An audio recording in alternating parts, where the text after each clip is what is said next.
All right, we're going to look at sex-linked Punnett squares right now. So sex-linked Punnett squares are like other Punnett squares. However, they are for traits that occur on the X chromosome, which is going to cause a little bit of complications.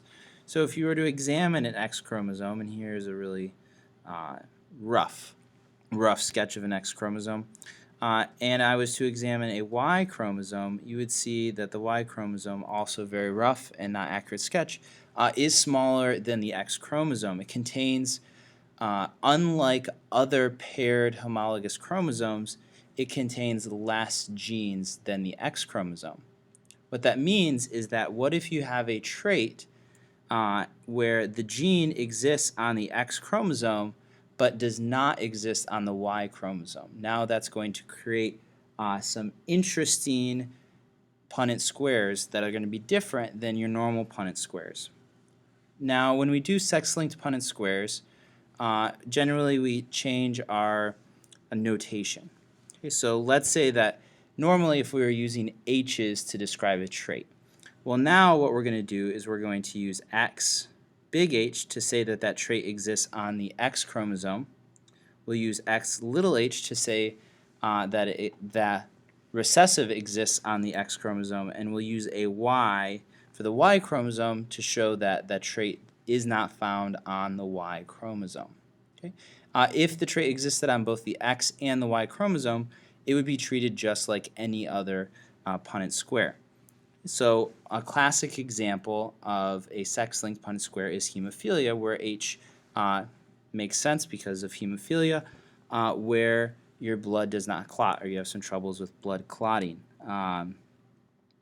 So let's look at an example where, let's say we have a mom who is X big H, X little h. This is what we're going to call a carrier, because hemophilia is recessive, which means if you have a dominant allele, in this case the big H, then you're not going to show the characteristic, but you are going to be a carrier for that characteristic. Now let's say that we crossed that individual with an individual who was X big H Y. So this would be a man who is normal, does not have the disease. Okay, so mom does not have the disease, dad does not have the disease. Okay, but mom is a carrier. Okay. We do a Punnett square just like we would do before, and we'll put one of mom's characteristics on one part of the square, the other allele on the other square, and we'll put dad here on the side. We'll fill in the Punnett square, so this box is going to be X big H, X big H. This is going to be X big H, X little h, X big H, Y, and X little h, Y. Now what's going to be interesting about a Punnett square is we can look at the probability of passing on certain characteristics to your child based on whether that child is a male or a female. So if we take a look at the possible genotypes that could be seen here, well, we know big H is going to give you normal blood. You will not have hemophilia. X big H, X little h also would give you normal blood if we're looking at the phenotype.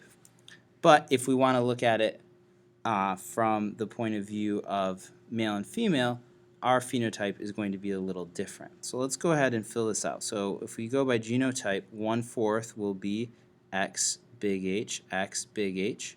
1/4 will be X big H, X little h. 1/4 will be X big H, Y. And 1/4 will be X little h, Y. But when we go to look at our phenotypes, what we will see is that